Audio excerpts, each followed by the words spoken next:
opportunity to come to the FCCJ and discuss a very disturbing report alleging that there has been widespread physical, sexual and verbal abuse of children and child athletes in Japan.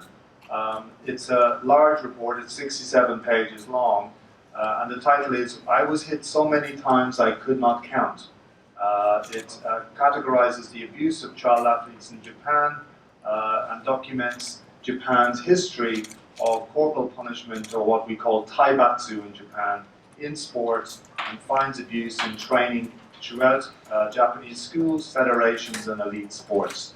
I've just been talking to Kobayashi-san, one of today's speakers, and she has pointed out that since 1983, 121 children have been killed playing judo in this country, and one of the aims of her association has been to reduce that to nearly zero. Human Rights Watch wants, the recommendation is the establishment of a Japan Center for Safe Sport, an independent administrative body which would address child abuse in sport and ensure reporting and tracking of complaints, establish remedies for athletes and parents, and deter child abuse by identifying and decertifying abusive coaches. So I'll get out of the way and just introduce my speakers. The first one, of course, is well known to the FCCJ.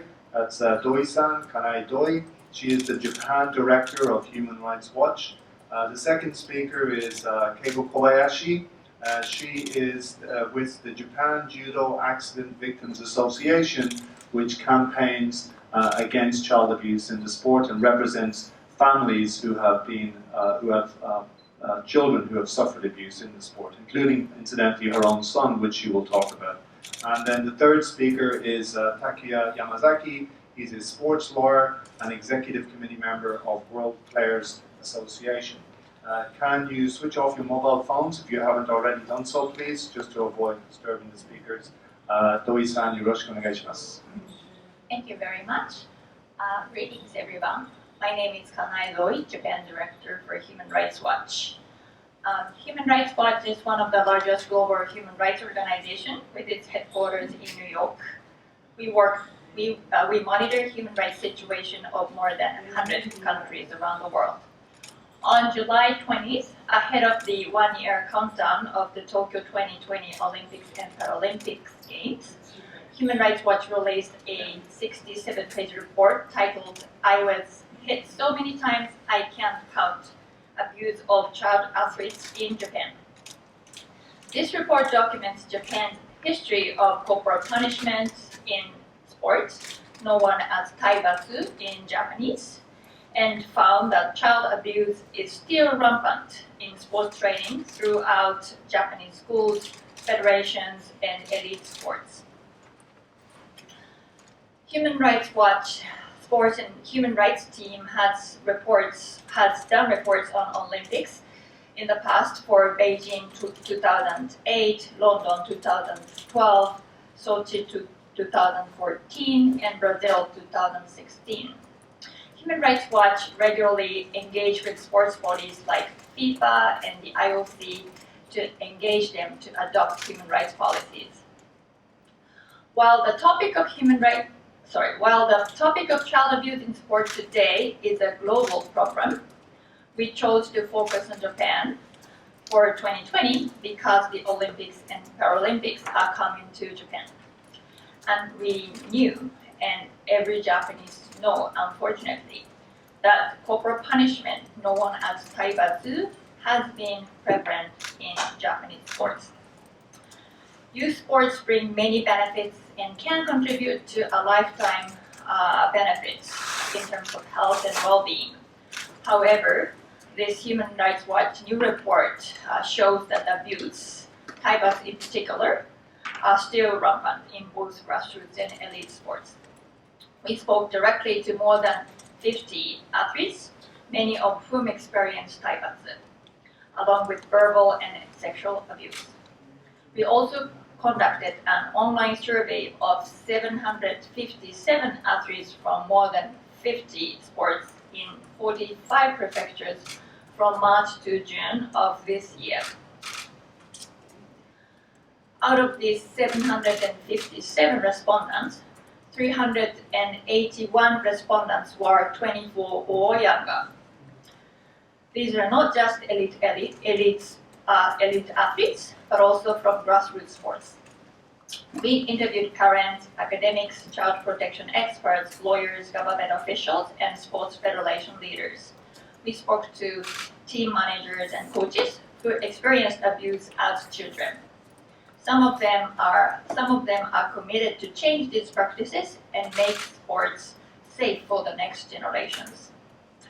The testimonies of those who spoke to in the report are very shocking. The report title is "I was hit so many times I cannot count."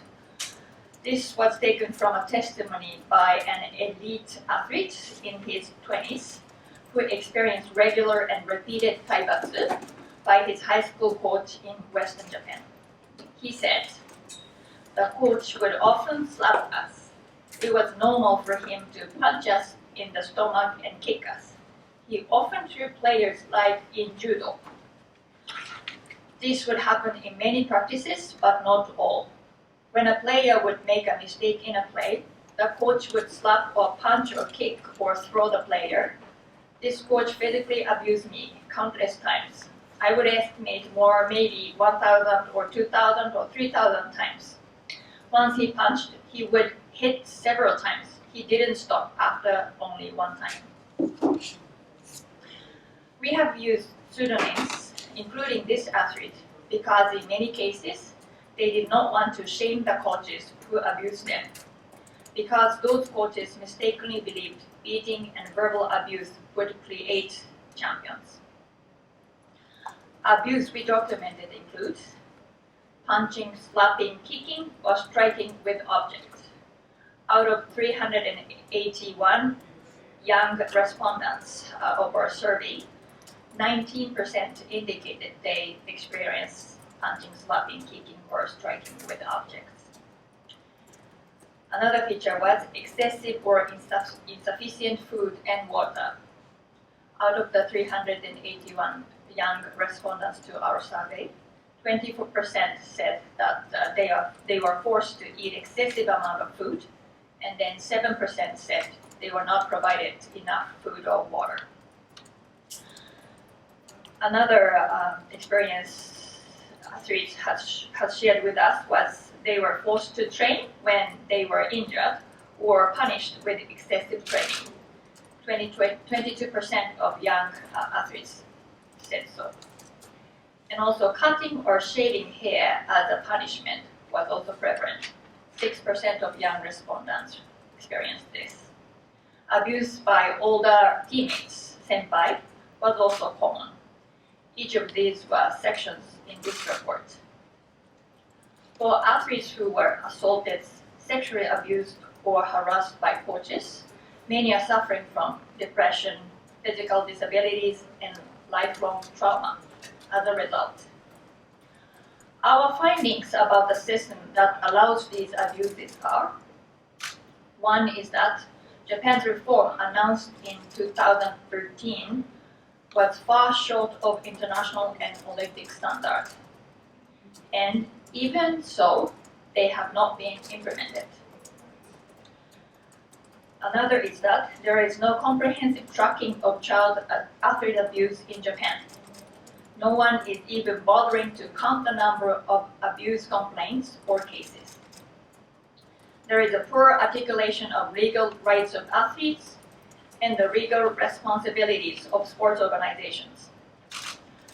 Athletes do not understand their rights and so are fearful to report abuse.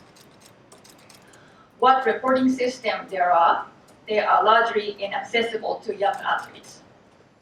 There is a lack of victim support in infrastructure and a culture of impunity for abusive coaches. Of child athlete interviewees who experienced abuse, all but one reported that there were no consequences for the coach. In sum, Our findings indicate that if you are a child or athlete being abused by a coach in Japan, you would struggle to report the abuse to sports federations or the government and get assistance. And if you did, it would probably end your career in sport.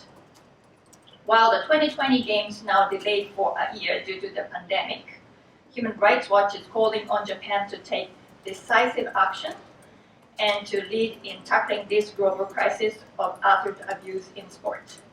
Among others, we recommend the Japanese government should explicitly ban any form of abuse as a coaching technique, and then establish a Japan Center for Safe Sport, an independent administrative body tasked solely with addressing child abuse in sport. This body should have the responsibility to create and maintain standards for athlete protection and should serve as the central authority for investigating abuse claims and punishing abusive coaches. In Japan, society started to pay attention to child abuse or 子供の虐待 in the past decades, and policymakers have started reform to respond to this child abuse crisis. This reform started from abuse in home, but it has not reached yet to sports. Well, we have not been eradicated abuse, but made significant policy and social norm changes in the past decades in the areas such as child abuse in home, 体罰 and いじめ bullying at school, and harassment at work. When I was a child, 体罰 corporal punishment at school and at home were normal and everywhere. When I was a young worker 20 years ago, verbal abuse, pressure to work for almost 24 hours, now known as power harassment, was just a norm. But policy reform changed the decades-long norms and values in these areas. So I would like to conclude by saying that with the energy and the international attention Tokyo 2020 Olympics and Paralympics bring to Japan, we can change. We can kick abuse out of sport.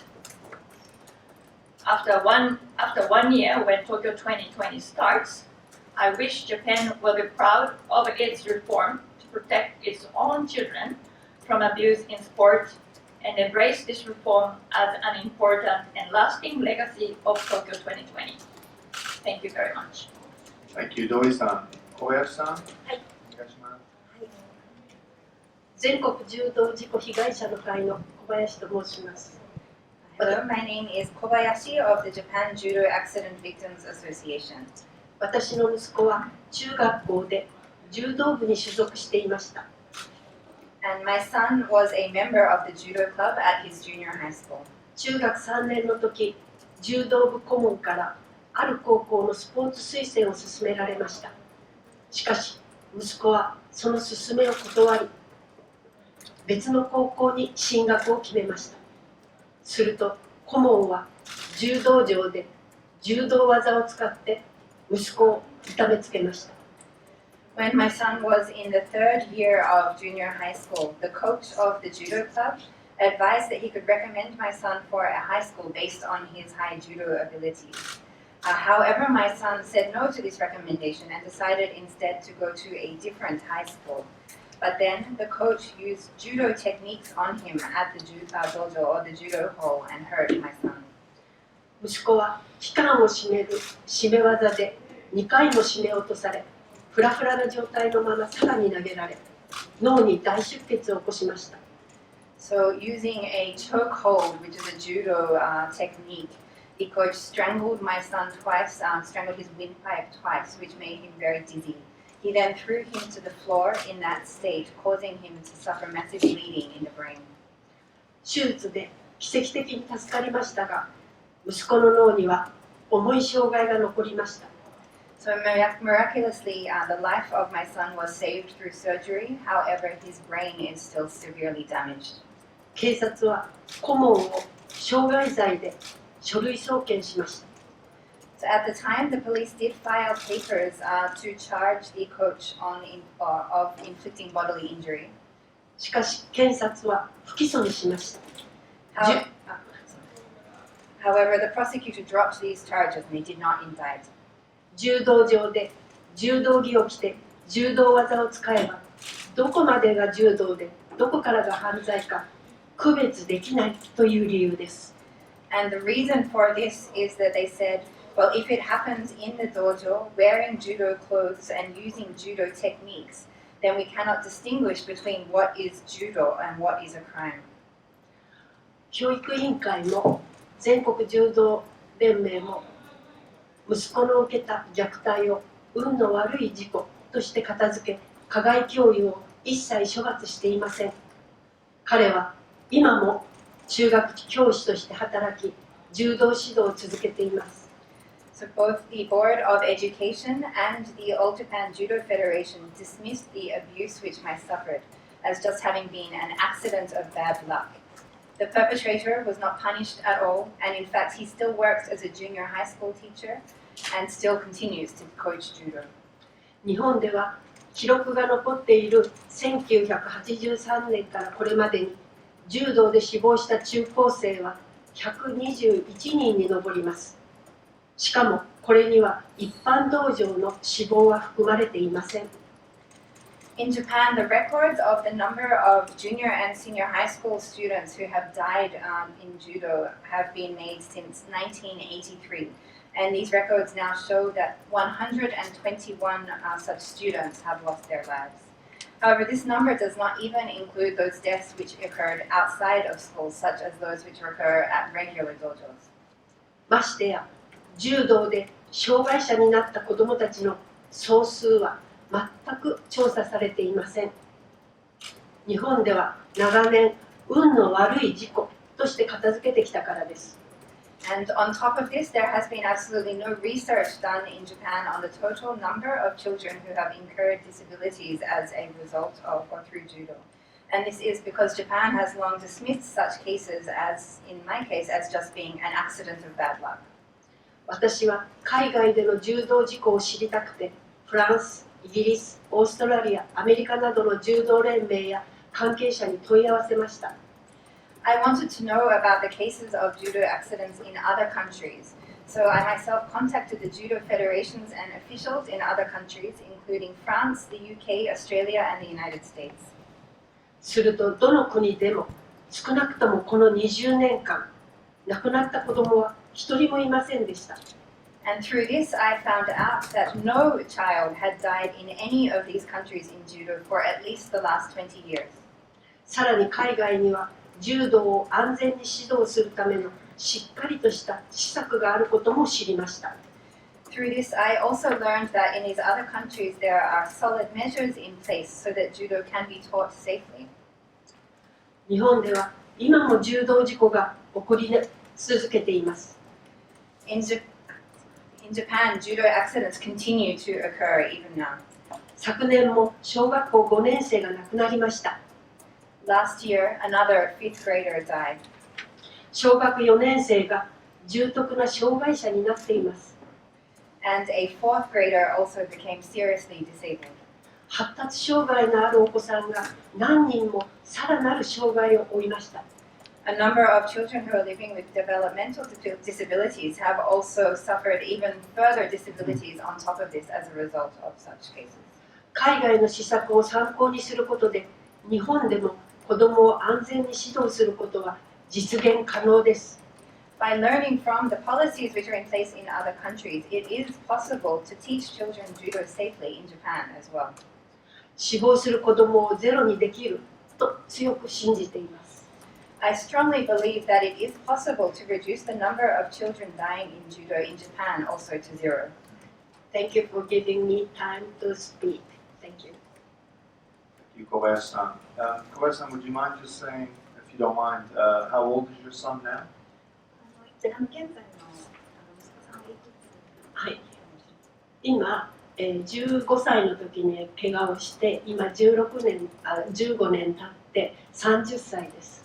でも一生障害というのは一生抱えていかなければいけません。非常に重い障害です。So my son was 15 at the time of the accident. 15 years have passed since then, so he is now 30 years old. However, the disabilities he is living with are very severe, and he will be living with them for his entire life. Thank you. That's a tragic story. Yamazaki-san, onegaishimasu. Thank you. Good afternoon, everyone. My name is Takuya Yamazaki. I'm a sports lawyer. I've been working for the sports industry for more than 20 years, mainly representing players. First of all, I'd like to thank Human Rights Watch for this initiative. It's really kind of a historic project. And the significance of this project is that the Human Rights Watch took this issue as a human rights problem.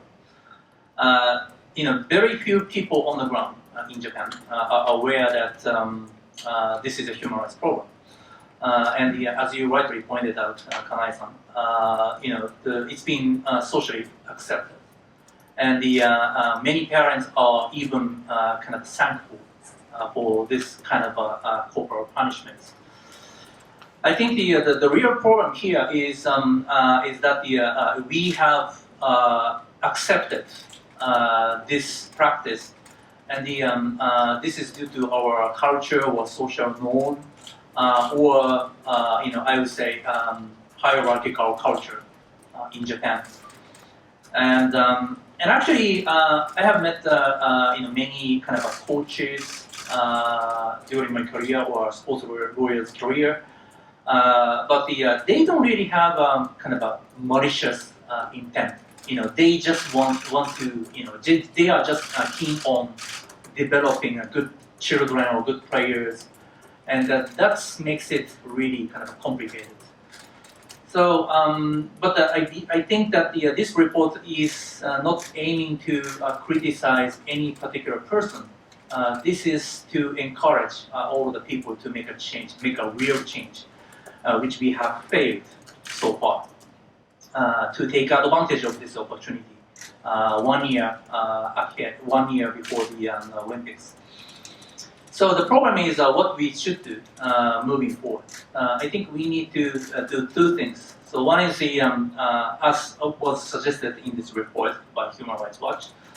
One is to establish an effective remedy where children or stakeholders can report the abuse. And the effective protection of the reporters is absolutely necessary. So we can refer to some of the best practices in foreign countries like U.S. Safe Sports Center or something like that. So Human Rights Watch, rightly pointed out that we need to have established some kind of a Japan Center for Safe Sports, which I strongly agree. But the other important thing we need to do is to have a dialogue on the ground to make a real change. So due to the hierarchical relationship, it's been absolutely difficult for people, especially for children or for even parents or management people of the federation, to say that it has to change to the established coaches. There are many established coaches, and they are well respected, and therefore it's really difficult to say something against the coaches. And actually, they are, in a sense, really good in bringing up the children. However, the methodology is wrong, right? So the way they are doing is not accepted anymore. So we need to have that kind of notion, and we need to have a courage to say that we need to make a change, a real change. And in order to do this, we need to create the atmosphere where we can have a kind of positive dialogue to talk about this issue. This is, actually difficult under the Japanese culture, but I believe we can change. It might take time, but now is a really good chance to do it. So I would like to encourage all of the people, including myself, to have a courage to listen to others with a mutual respect, and we need to understand that this type of practice has to be abolished, and this is absolutely harmful for children. Although many of the established coaches are just keen on bringing up good children, but the way they are doing is absolutely harmful. So this is something which we need to be aware of. So that's a really important thing. So, and also I would like to point out, highlight another interesting movement in the global sports, named Business and Human Rights in Sports. So Human Rights Watch has been really active on this field. I'm sitting on the executive board of the World Press Association. World Press Association is a member of Center for Sports and Human Rights. So FIFA or IOC, that type of international federations now are really keen on complying with the basic principles of the business and human rights. So there is principle of business and human rights made by United Nations. So IOC, FIFA, and the Tokyo Olympic 2020 organizing committees are have already declared that they would be in line with the principles, basic principles of business and human rights. So in order to realize the value of human rights on the ground, we need to have an effective dialogue. So stakeholder engagement is absolutely the key to realize this notion. So however, as I said, under this culture, under this Japanese culture, what is missing is a dialogue. So under this hierarchical relationship, senior people can control everything, and the all of the non-senior people or non-management people cannot have a say in the decision-making process.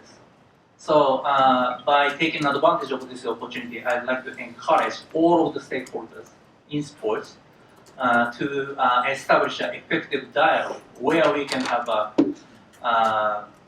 where we can talk about what is good for children. So that is absolutely necessary. And if we have an effective dialogue on the ground, I believe we can make a change. Thank you. Thanks very much, John-Alexander. There was a case, wasn't there, just I'll back to the first question, two years ago when an American football player, if you recall, carried out an illegal tackle on another player. And a lot of the foreign reporters in Japan were quite surprised by the amount of attention that story got, because it didn't seem like a huge story. And I remember writing about it and saying, well, this shows that this issue has touched a nerve in Japanese society because of the problem of bullying in sport. And a lot of us sort of seem to think that was a watershed moment 2 years ago. Do you think it was, that American football incident? It was absolutely a good opportunity to remedy the problem. However, that problem was used for a political purpose, so which is really shame to me. So there have been many scandals actually. So many of the corporal punishments have been highlighted over the last 10 years, I think, especially in 2013, where when young basketball players committed suicide. However, due to the hierarchical relationship or hierarchical structure, no one can really say to the established coaches that we need to make a change. So what happened after that was that they actually said, we're going to take zero tolerance approach for any type of physical abuse or corporal punishment. However, they didn't set up an effective remedy to help to protect children. So they just say, or they just pretend to remedy the program. But however, they actually didn't think that it's not a really bad thing. So it's sometimes needed. So that's a kind of a real notion on the ground. So that's the kind of a root of the program. And did I understand you correctly? You said Taibatsu is not banned. There's no law banning Taibatsu. Is that right? It's illegal. It's illegal. It's violence. Yeah. So- In fact, I mean, very recently there was a legal reform to explicitly ban taibatsu in some areas, but it doesn't explicitly refers to sports. But interpretation of the law is that it's prohibited everywhere. Okay.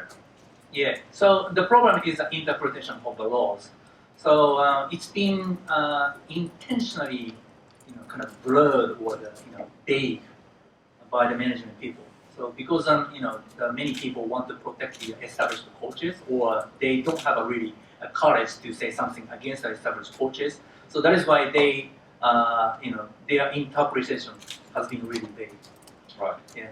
So that's why one of the main recommendations of Human Rights Watch is that the Japanese government needs to make explicit in their laws that their taibatsu is prohibited in sports too.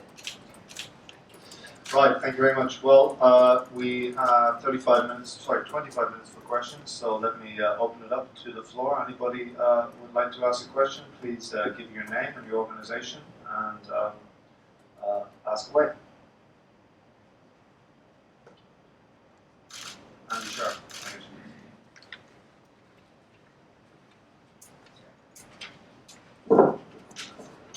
Thank you for coming and giving your presentation. Much appreciated. It was Andy Sharp from the Nikkei Asian Review. Just a quick question. Obviously, the timing of this report is because of the Olympics ahead of that. I understand that. But as you all know, there are abuses in sports across the world. We had the US gymnastics situation. I hear about Canadian junior ice hockey is really, really bad, for example, and there's many other cases. So how would you compare Japan to other countries around the world in terms of the way it treats its children during sports training, in terms of, and what is the level of abuse compared with other countries in the world? Maybe Doi-san can answer that one best. And then also, they can also answer to that. Yeah. Thank you very much. And as I said in the speech, I think it is a global problem. And then also Human Rights Watch is also currently dealing not only with Japan situation, but also situation in US, Haiti, Afghanistan, and so on. So I wouldn't pretend that this is a uniquely Japanese problem. Having said that, to me, what is striking is the lack of systematic response to this situation. As Yamazaki Sensei just now said, that there has been statements that their corporal punishment are prohibited, and then they have to eradicate. However, for such a long time, there is really no systematic response to for the laws or for the organizations for remedies and so on. And then also there is absolutely a shocking lack of efforts to track cases. So it is Human Rights Watch tried hard to compare the tendency, whether the abuse is in decline or it is in increase in the past 10 years, for example. But we were not able to do so because there is no comprehensive or comparable data. And then we found so many abuses still happening in recent years, we couldn't conclude that it is in decline. So I would say that there, in the case of Japan, the efforts of authorities to address this problem has been lacking, and then that needs to be addressed in the next 1 year. So if I may add something, I think it's a global problem, and the reason why it's been a global problem is because of excessive commercialization of sports industry. So the excessive commercialization of the sports industry has has made a really kind of a crucial bad environment for children for excessive competitions in the early ages, in youth ages. So this is a global problem. So that is why, for example, New Zealand they taken a really interesting approach. So they said the balance is better. So they doing kind of a campaign or initiative named Balance is Better. So based on the approach is kind of an evidence-based approach. So based on the scientific research, excessive training in the early age is really harmful for children. So that's their finding. So and also another good example is in Norway. So they prohibit any type of international competition until the age of 12. So no children can compete in the international competitions until 12 years old. So that type of practice are there. However, I think one of the biggest differences between those countries and Japan is that many of the sports in Japan have been played in the context of education. So school sports is really huge. And the teacher have kind of a discretion or autonomy to think about what is the best way to educate students.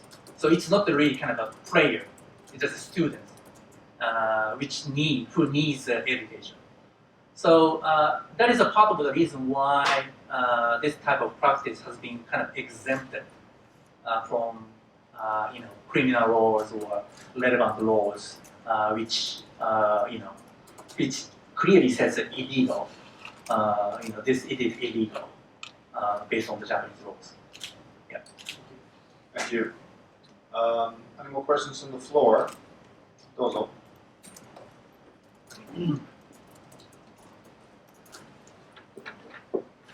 フランスの、リバラショ新聞と、ラジオフランス南条局の、特派員西村と申します。一点の質問あります。例えば虐待を受けている子ども、または虐待を見た大人は児童相談所に相談できる仕組みがあるんですけれども、スポーツの場合は何か同じような場所はありますか？ From France Radio, my name is Nishimura. I have one question. In the case of children who are suffering from abuse in other contexts or other adults who witness abuse of children and so on, there are the official windows to which they can go as a consultation place for these kinds of abuse. However, I would like to ask if there is a specific also mechanism in place within sports. Thank you very much. Conceptually, abuses in sports also can be reported to Judo Sodanjo, Children's Guidance Center.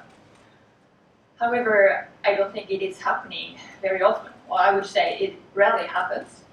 I think partly because of the perception of parents and then children that their taibatsu is necessary. They were forced to believe that the taibatsu is necessary to make them strong athletes. That's one response to your question. But also because of, but I would say that the sports organizations and also Japanese government has started a reform in 2013 when there was a very tragic suicide case happened, and then after in this reform there has been set up some hotlines, particularly for national sports federations. So, and then also JOC has one, and then JSPOR has one. So, again, theoretically, or also in some cases in practice, children who suffer abuse can report to those hotlines. But in our report, we investigated this extensively on those hotlines. It is very, very difficult for young athletes to access. Because first, the system is very, very complicated. The section is named as incomplete and dispersed investigation systems, inaccessible reporting systems. So, there is no one easy access complaint system in Japan. So all federations set up different systems, and then the government doesn't mandate those federations to set up a hotline, or if they set up one, what kind of hotline that needs to be. So it's varied. So it's very, very difficult to navigate. And then also even our student interns who are really highly educated people, they investigated into those hotlines, and then sometimes even they couldn't find it. And then sometimes the hotline is designated to a law firm. It is very difficult for young athletes to call law firm for their abuse. And then also the website says that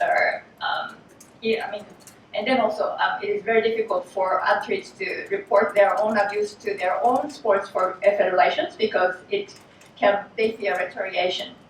And then so JOC or JSPO, they are not the national federation themselves. It is good that those kind of other organizations have hotlines, but their website says for example JOC, they only accept elite athletes, and then for JSPO, the website they says that they may share their complaints with their own federations. So it's very, very very difficult for athletes reports abuse those national federations as well.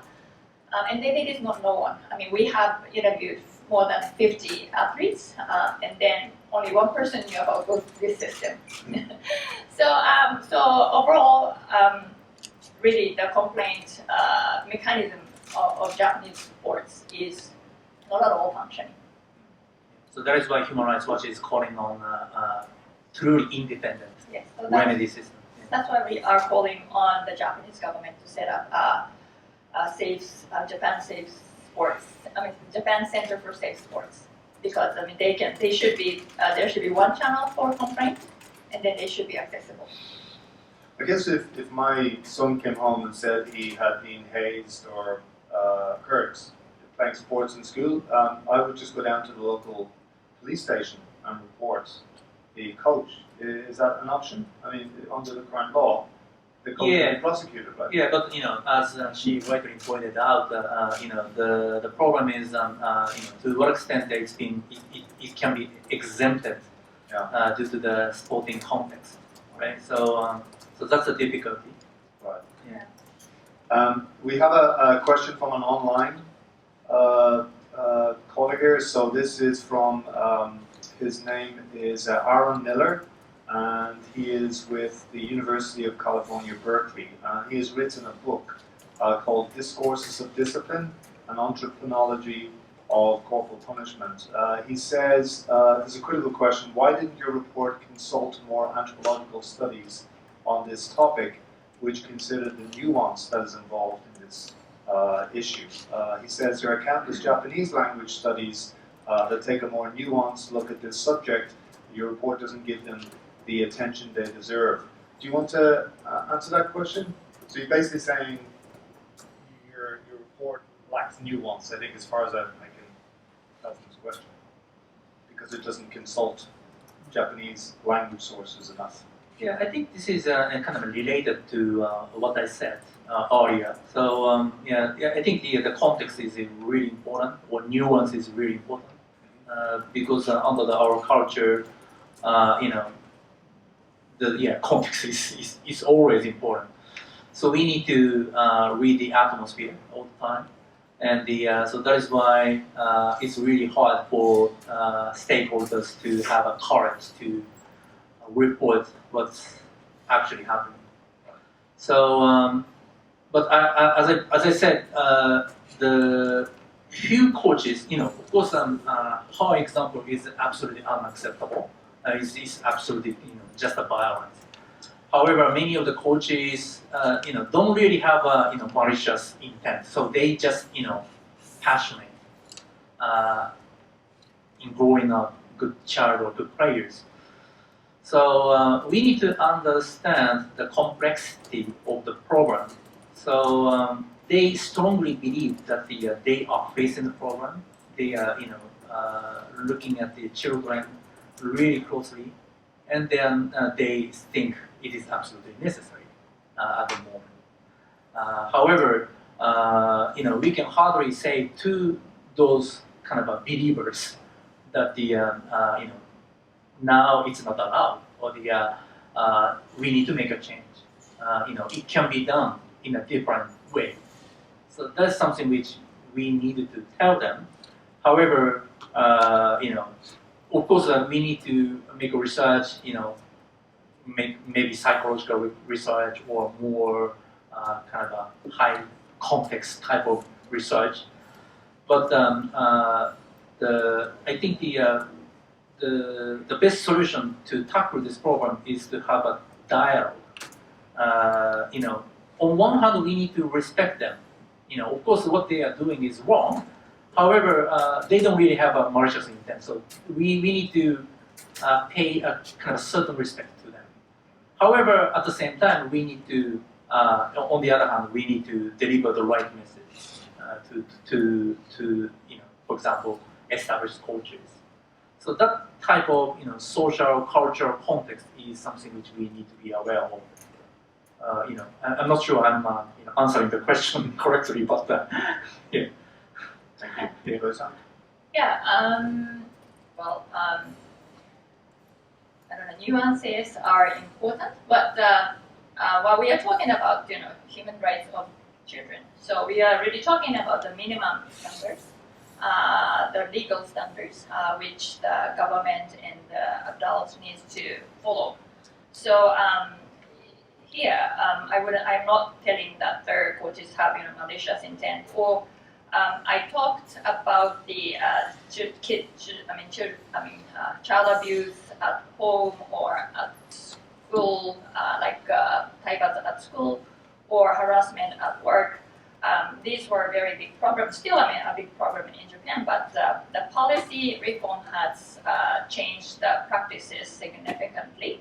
And then in these cases as well, many of the parents who are punishing their kids, or the teachers who are punishing the students, they didn't have malicious intent. So I think the situation is is kind of comparable to the situation of other children abuses, which are getting more attention from the government, and the reform has started. So from human rights activist view, the sports in sports also this reform should be introduced, and if the policymakers send the right messages and then makes a rights reforms, also in sports the norms and values will change. Thank you very much. Any more questions from the floor? Toto.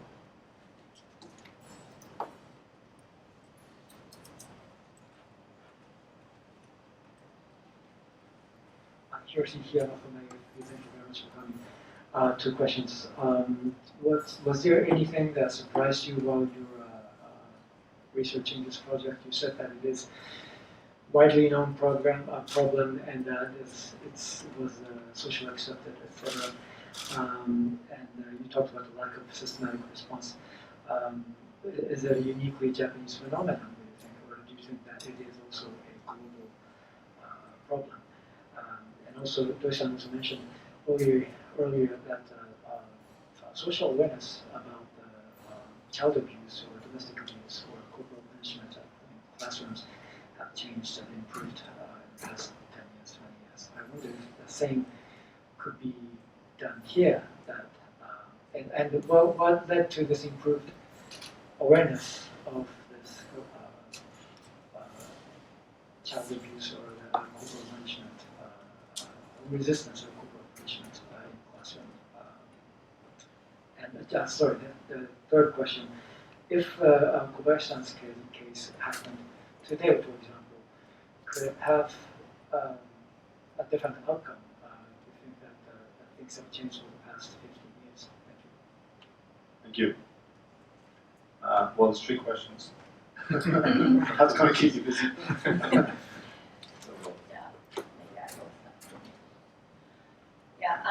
What I was surprised doing this research was that the abuse is still very rampant. I was thinking that there may be much less abuses these days. Although I am already, I'm not a kid at all. So when I was a kid, it was rampant, but maybe not these days. But our research shows that there are even very young athletes very young athletes still experience abuses. And then the second thing I was surprised was the seriousness of the abuse. Their teeth broken, blood in their mouth. These are abuses these days. We rarely hear at home, abuse at home, for example, or abuse in classrooms.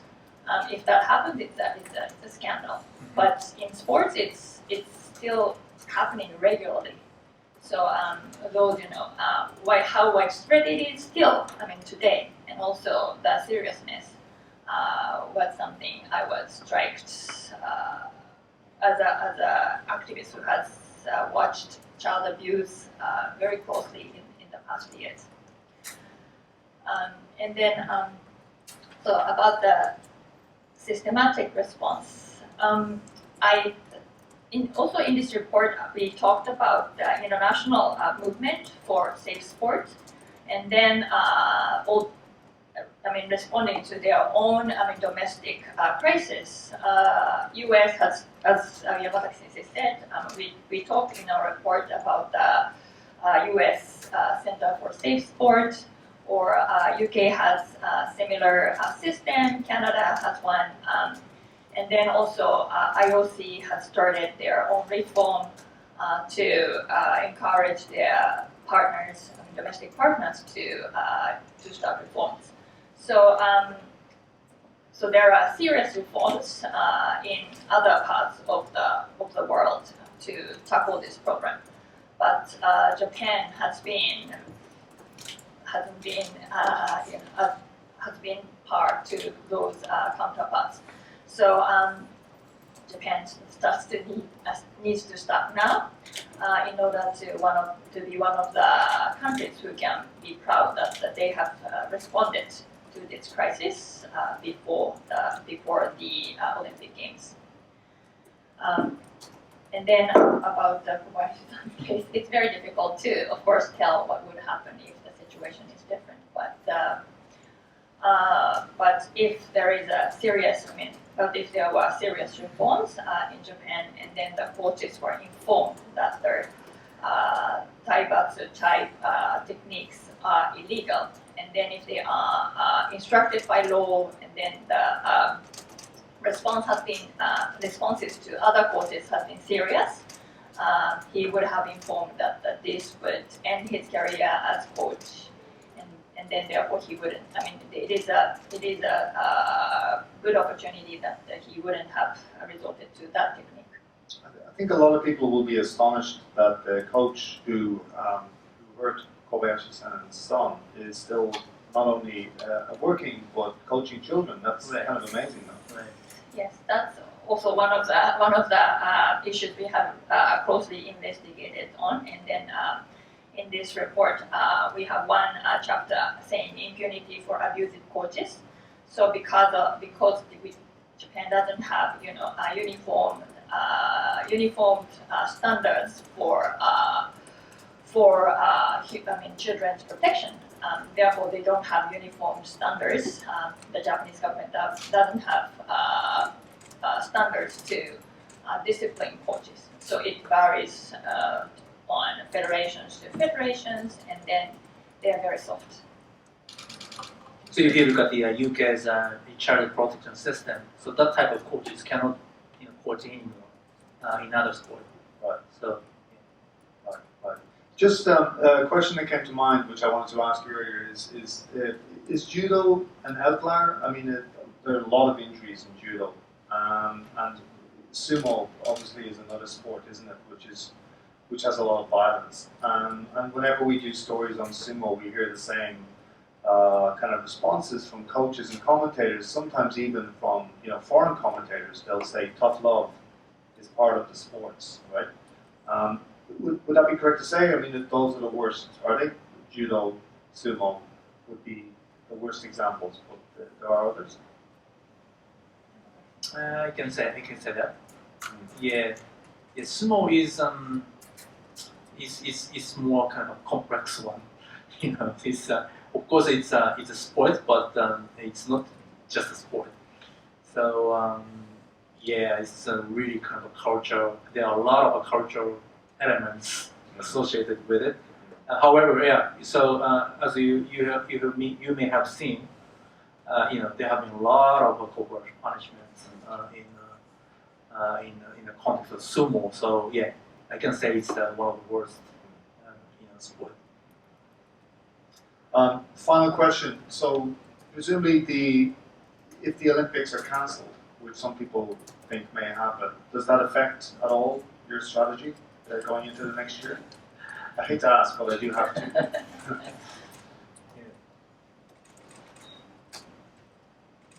Would I be like to answer that question? Oh yeah. Well, you know, if I may answer the question, it's absolutely not. It's the strategy is there, and even though you know the Olympics is cancelled, we need to take advantage of this opportunity to leave a legacy after 2021. So now the attention is there because we don't have Olympics. So now it's the best chance to do it. So that's the context of this report. That's my interpretation of the report, right? So. I completely agree with you. Thank you very much. We have one more question here, if you don't mind. It's from the correspondent for BBC in Turkey, BBC World Turkish.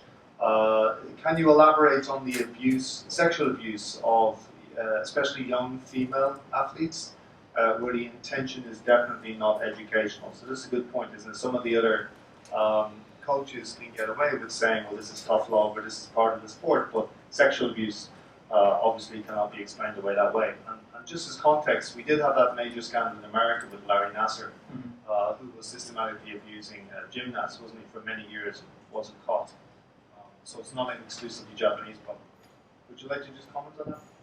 Last question? Yeah, sure. Well, of course, there have been a lot of problems about the sexual harassment, but you know, it is even more difficult for female athletes to say something about it.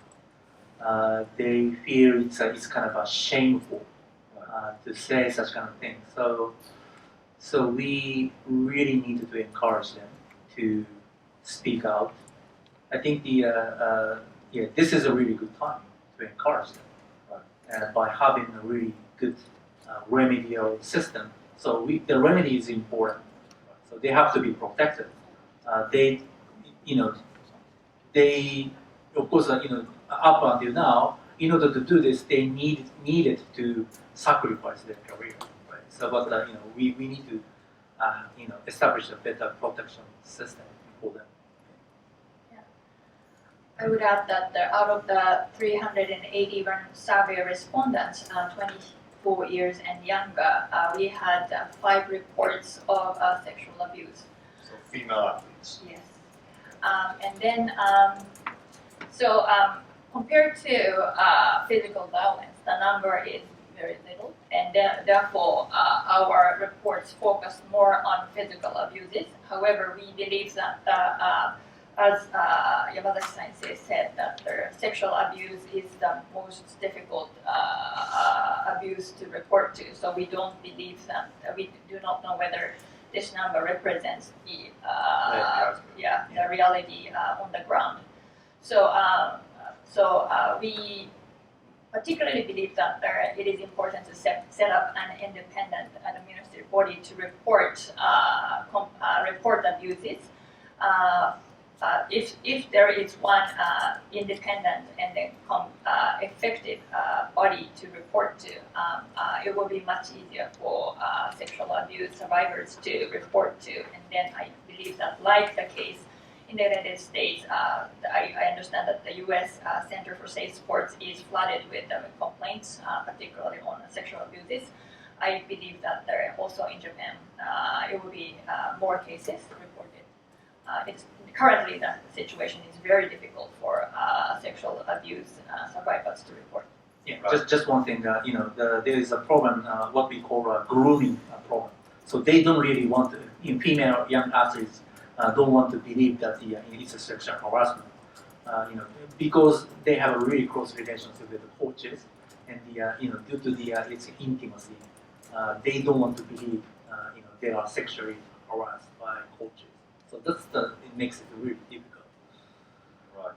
Just so there was another part to that question. It was by Ilgin Yorunaz, by the way. That's the name of the reporter. She also wonders if any of these coaches have ever been brought to justice. Has anybody been prosecuted in Japan? Sexual abuse. Any kind of abuse? Prosecuted? Yeah. There are some cases where the abusive coaches were brought to justice and then punished. Criminally punished. However, for example, the very famous case, 2013 basketball player suicide case. That's the case which brought the Japanese government and then the sports organization to start reform, which we concluded that it was not successful.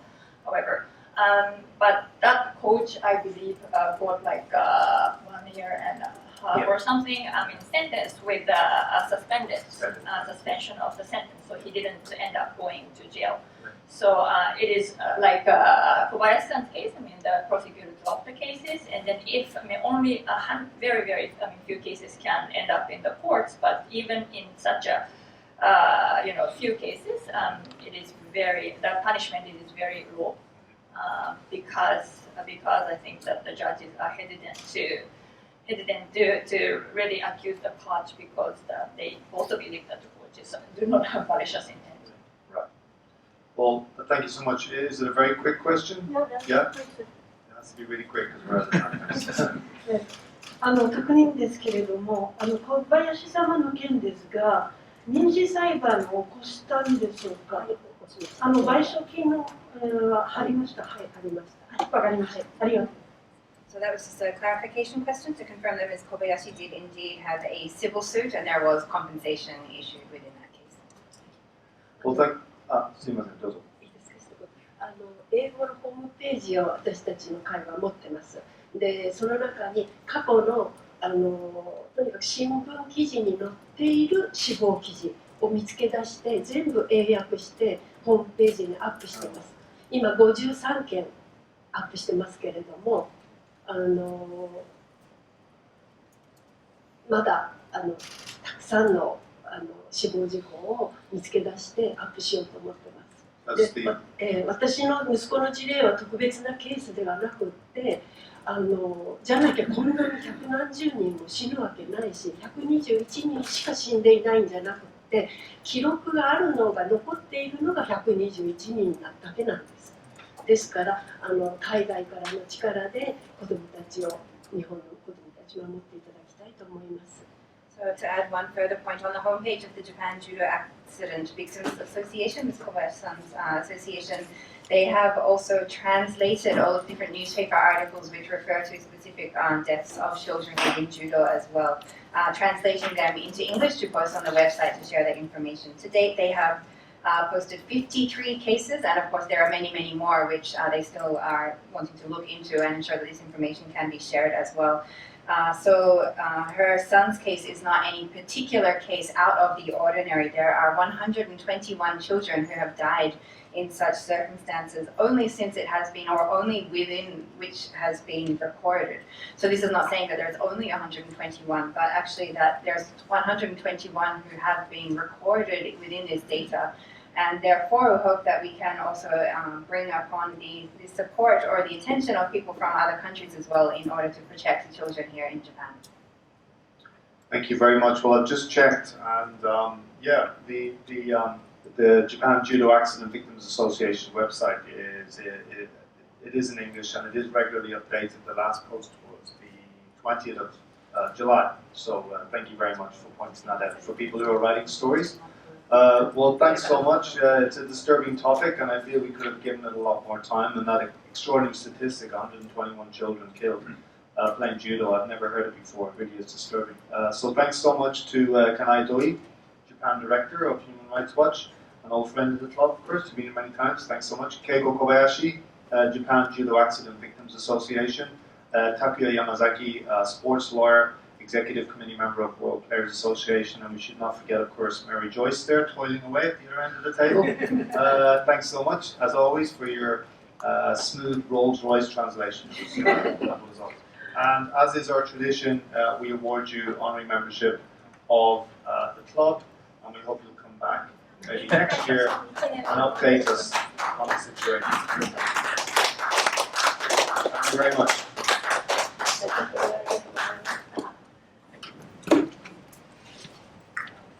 Hey.